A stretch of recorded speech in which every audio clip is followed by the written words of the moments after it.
Selamat siang kawan Setara, berjumpa lagi di kanal YouTube Suara Setara. Semoga kawan Setara dalam keadaan sehat selalu. Di siang yang berbahagia ini kita sudah kehadiran salah satu narasumber ya. Mungkin langsung saja saya perkenalkan. Selamat siang Pak Islah. Selamat siang.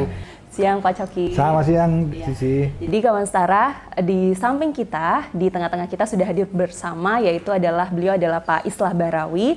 Beliau merupakan Direktur Eksekutif Jaringan Moderat Indonesia, sekaligus beliau juga analis terorisme dan radikalisme di Indonesia gitu. Sehingga apa yang kemudian nanti akan kita bahas di dalam diskusi kali ini adalah berkaitan dengan isu-isu toleransi dan isu-isu terorisme dan radikalisme itu sendiri.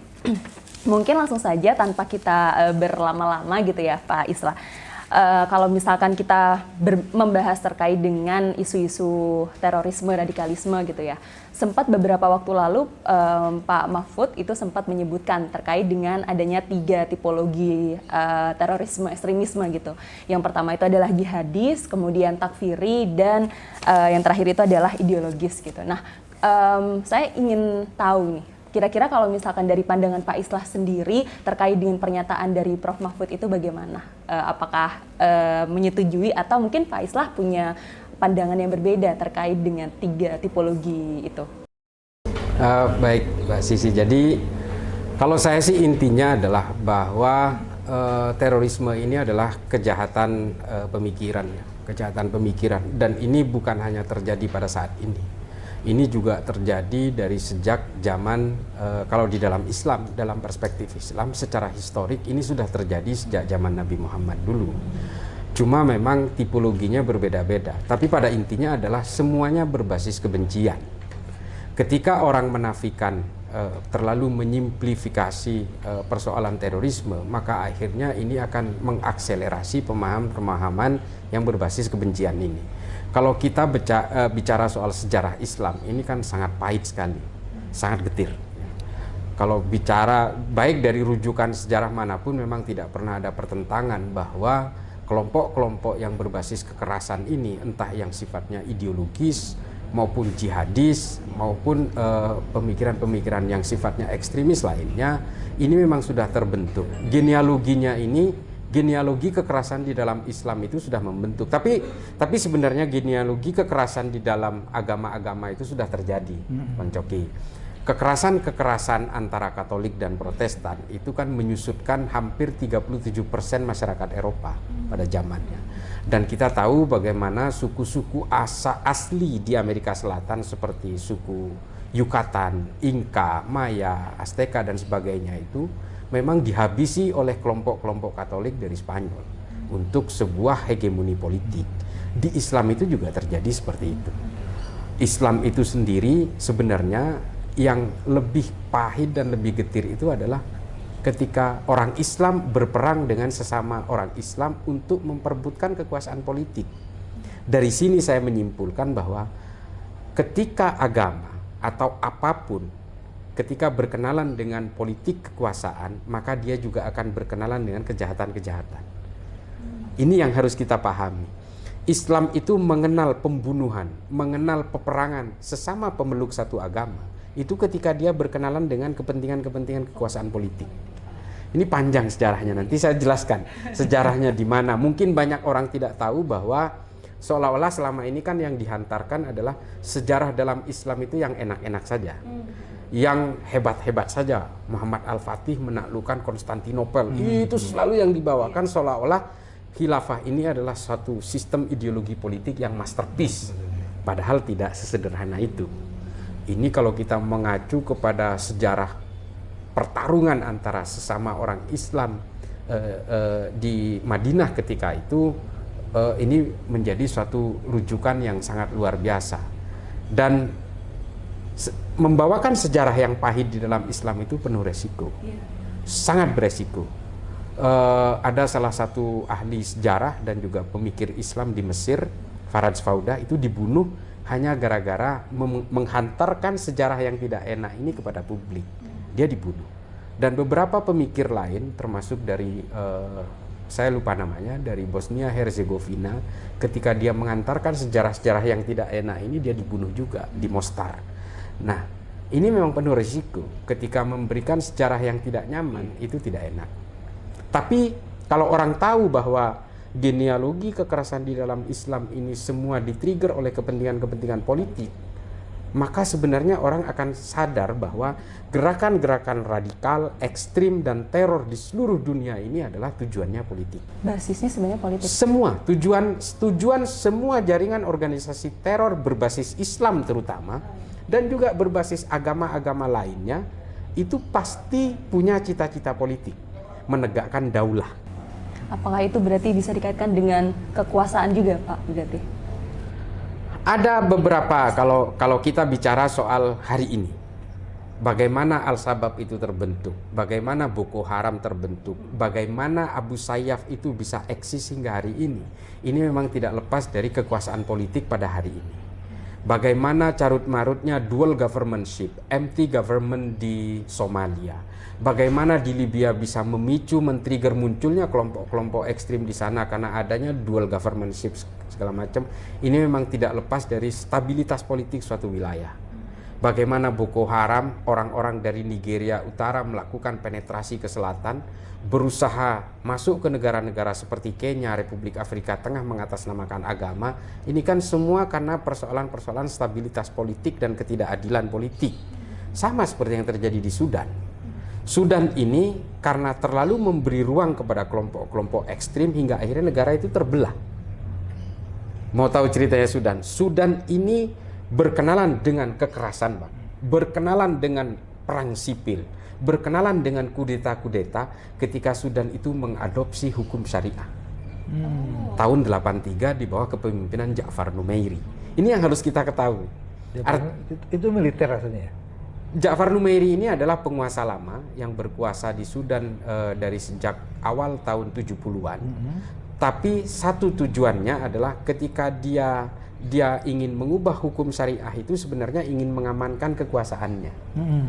Banyak pengamat mengatakan Ja'far Numeiri ingin mengkonversi hukum kolonial di Sudan menjadi hukum syariah karena justru hukum syariah tidak menetapkan pemilihan pemimpin dan tidak menjabati masa jabatan pemimpin. Jadi ini untuk kepentingannya tetap sebenarnya. kepentingan politik. Iya. Tapi yang terjadi 3 tahun kemudian dia dikudeta oleh suatu kelompok lain namanya Idris, sehingga dia terjungkal dari kekuasaannya, dan sejak saat itu di Sudan kudeta itu menjadi tradisi.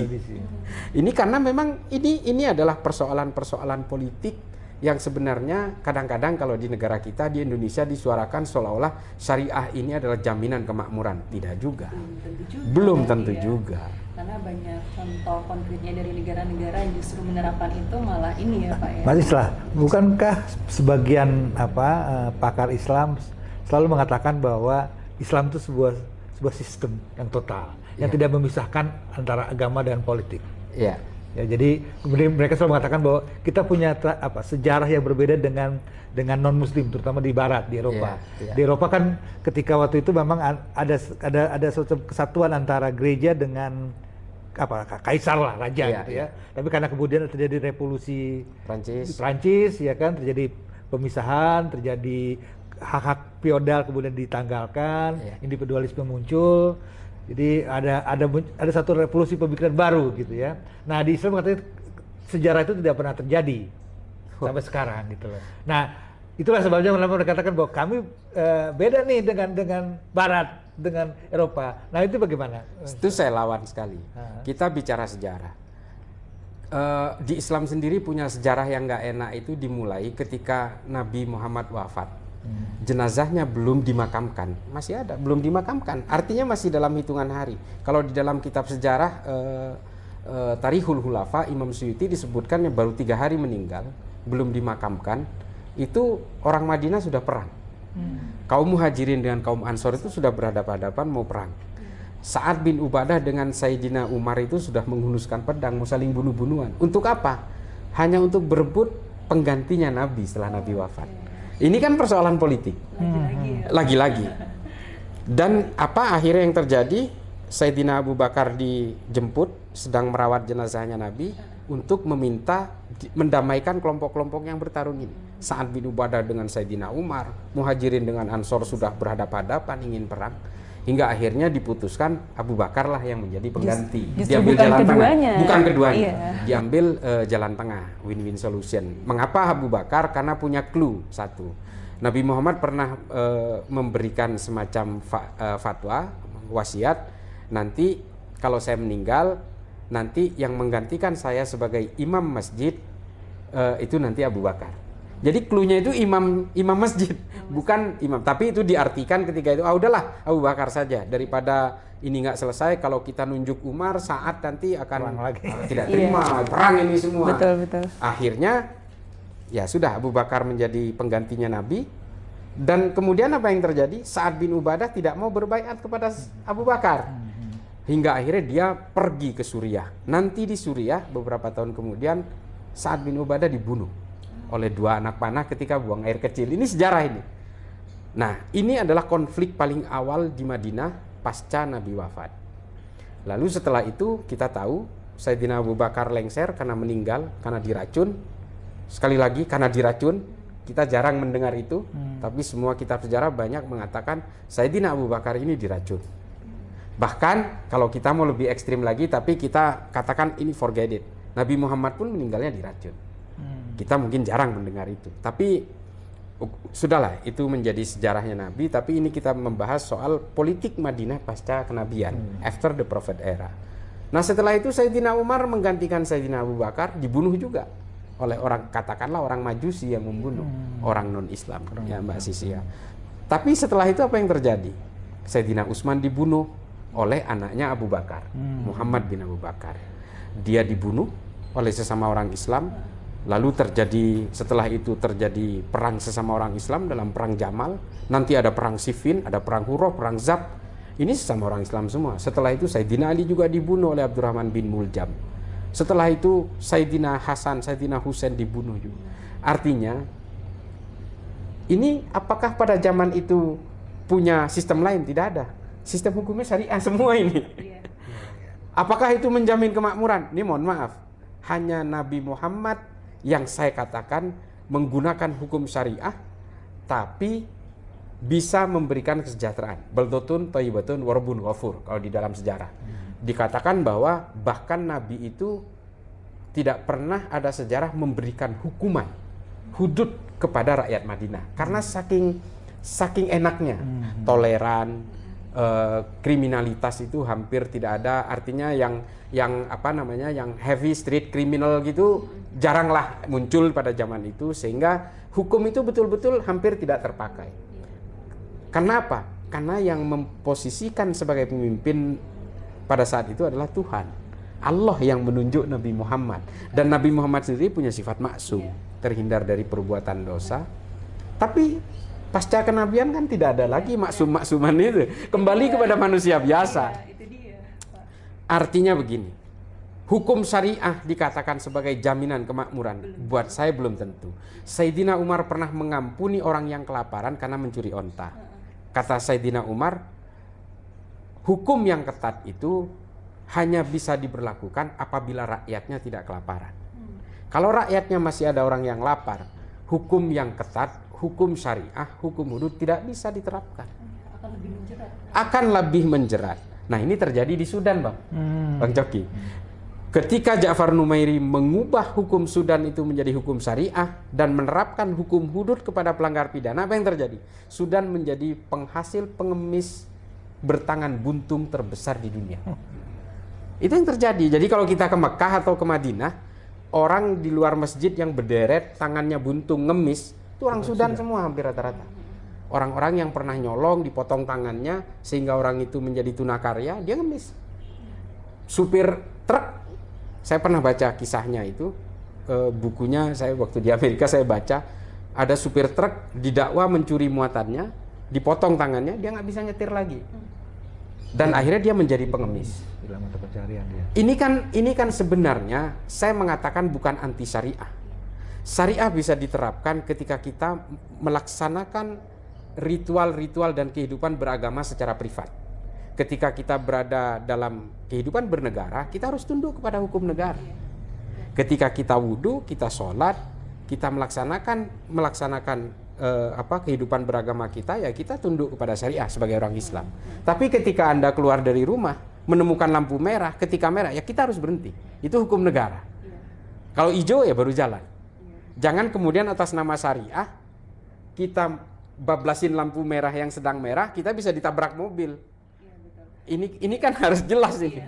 Iya, sebenarnya poinnya sudah dapat sih Pak Islam. Maksudnya berarti kalau toh memang mungkin banyak sekali orang-orang atau kelompok-kelompok yang mencoba untuk menerapkan khilafah itu sebagai apa ya istilahnya, sebagai ideologi atau apa, itu ya nggak menjamin akan terwujud apa yang kemudian mereka cita-citakan gitu loh, kemakmuran. Karena balik lagi kan kalau misalkan apalagi di Indonesia gitu ya, seperti itu. Maksudnya berbeda dengan konteks kalau misalkan kita kilas balik ke negara-negara yang dulu, mungkin seperti itu. Ya, saya sendiri selalu dengan tegas mengatakan, kalau ada yang mengatakan ideologi khilafah ini adalah ideologi dari Tuhan, dan itu warisan Nabi Muhammad, saya menentang keras sekali itu. Ideologi politik apapun itu pasti buatan manusia, dengan segala kelebihan dan kekurangannya, termasuk demokrasi.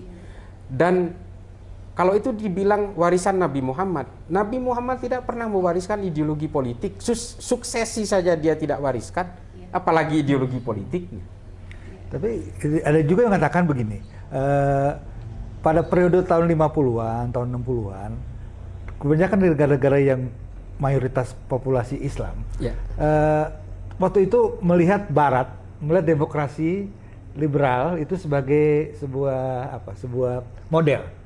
Tapi ketika diterapkan di negeri mereka dengan konfigurasi politik yang berbeda berdasarkan sejarah mereka, mengalami kegagalan. Itulah kemudian mereka kemudian kembali kepada tradisi mereka ya, yaitu Islam gitu loh. Jadi sekarang Islam kemudian disangkakan menjadi sebuah alternatif. Ketika menjadi alternatif, mereka melihat sejarah politik Islam. Dan dalam sejarah politik Islam kan nggak ada demokrasi, yang ada khilafah. Karena itu kemudian jadi referensi mereka adalah khilafah. Apalagi kemudian trauma perang salib itu kan selalu ada gitu loh. Nah, obsesi ini selalu ada nih di kalangan yang menurut tipologinya Pak Mahfud kan ekstremis ideologi. Artinya ya pemikiran sebetulnya gitu loh ya. Dan ini bukan hanya di Indonesia tapi juga di banyak negara-negara yang populasinya mayoritas Islam. Dan walaupun saya sepakat, memang ini juga bukan hanya pengalaman Islam sesungguhnya. Pengalaman agama-agama lain ya juga sama. Semua agama itu kayaknya sepertinya selalu berkelindan dengan kekerasan gitu loh ya. Apalagi kalau mereka, contohnya kalau di India sekarang. Di India kan Hindu nasionalisme lagi bangkit, mereka pressure tuh kelompok minoritas. Sekarang minoritas Muslim lagi dalam tekanan kan, karena mereka melarang misalnya perempuan untuk menggunakan jilbab masuk ke perguruan tinggi kan, sekolah-sekolah. Jadi ini apa sih pelajaran yang bisa kita tarik nih, kok agama ini yang tadinya selalu katakan agama ini adalah sesuatu kebaikan, mengajarkan penghormatan kepada sesama dan sebagainya. Tapi kok di sisi lain agama nih kok bisa kadang istilah Charles Kimball tuh membawa bencana gitu loh Mas. Memang. Betul. Jadi, apalagi kalau Sam Harris atau Richard Dawkins bicara soal itu, seolah-olah orang itu dengan masuk menjadi pemeluk satu agama itu seolah-olah siap untuk menjadi boneka kan gitu. Kalau menurut Richard Dawkins itu, karena kalau menurut Richard Dawkins Tuhan itu sebenarnya nggak ada. Tuhan itu diciptakan sendiri oleh manusia, dijadikan momok-momok dan hantu itu kan begitu. Tapi memang kalau melihat dari pola perilaku pemeluk agama hari ini, memang agama ini betul-betul memang hanya dijadikan tunggangan dari ambisi-ambisi politik. Jadi gini Bang Coki, mengapa kelompok-kelompok orang-orang yang mengimpikan kekuasaan politik itu selalu menggunakan agama? Karena memang agama ini menarik. Agama apapun kan punya dua konsep yang sangat menarik bagi kelompok-kelompok ekstrim maupun teror maupun kelompok-kelompok radikal ini. Yang satu adalah konsep kemartiran dalam agama itu semuanya ada. Kalau konsep-konsep mati syahid itu kan semua agama punya itu. Artinya kalau mati karena agama dia akan masuk surga. Artinya ada beyond nanti yang dijanjikan. Yang kedua adalah konsep mesianik. Jadi konsep-konsep nubuat akhir zaman. Suatu saat agama saya ini akan menjadi penguasa alam semesta dan akan berhasil menghomogenkan semua orang kan gitu. Semua agama punya itu. Artinya ada semacam the dream of messianic gitu. Jadi nubuat akhir zaman. Kalau di Islam ada Imam Mahdi, nanti kemunculan Dajjal dan sebagainya. Ini kan udah santapan sehari-hari. Nah, dua hal ini sangat menarik buat mereka, seolah-olah begini. Kalau saya akan berkuasa, saya akan menjadi penguasa akhir zaman sesuai yang dijanjikan secara dogmatis oleh agama terhadap kalian. Lalu untuk mencapai proses itu, kalian itu harus mati syahid untuk perjuangan ini. Kan ini kan selalu dipakai ini. Semua, mau Al-Qaeda, ISIS atau siapapun di seluruh dunia ini, kelompok-kelompok teroris yang berbasis agama maupun yang berbasis non-agama seperti white supremacy, Baader-Meinhof, Ku Klux Klan, termasuk yang kelompok kiri di Kolombia FARC itu juga menunggangi kelompok-kelompok Katolik untuk menggunakan narasi agama sebagai alat penghantar konduktor perjuangan mereka. Kenapa ini semua menarik dari agama itu? Ya karena dua itu. Ada kemartiran, yang kedua adalah mesianik tadi, nubuat akhir zaman. Dan ini semua terjadi. Di Indonesia JI, JAD, JAK, JAT, JAS, MIT, MIB, semua menggunakan pola yang sama. Boko Haram, Al-Shabaab, termasuk Abu Sayyaf juga. Menggunakan pola itu, memanfaatkan kemartiran bahwa kalau kalian mati, coba bayangkan, bisa mengubah orang yang seharusnya dia itu berani untuk hidup, tapi kemudian diubah otaknya untuk berani mati karena konsep kemartiran ini. Nah, ini menarik buat orang-orang itu. Sebenarnya kan berani mati itu kan gampang. Yang susah kan berani hidup. Berani hidup itu lebih susah lagi. Nah, berani mati yang gampang di dalam agama inilah yang dipakai oleh mereka untuk melakukan rekrutmen dan melakukan daya tarik sebanyak mungkin dari populasi. Ini yang dipakai. Nah, caranya gimana? Mereka merekrut itu atas nama agama supaya bisa menciptakan martir-martir ini dan lalu bisa menguasai populasi sebanyak mungkin dan akan dibuat homogen. Islam sebenarnya sangat menentang keras konsep ini. Konsep homogenisasi di dalam Islam itu sangat ditentang karena Allah mengatakan bahwa kalian ini saya buat secara bersuku-suku, berbangsa-bangsa itu karena saya maunya begitu. Supaya apa? Lita'arofu, kata Allah. Supaya kalian saling mengenal dan berinteraksi.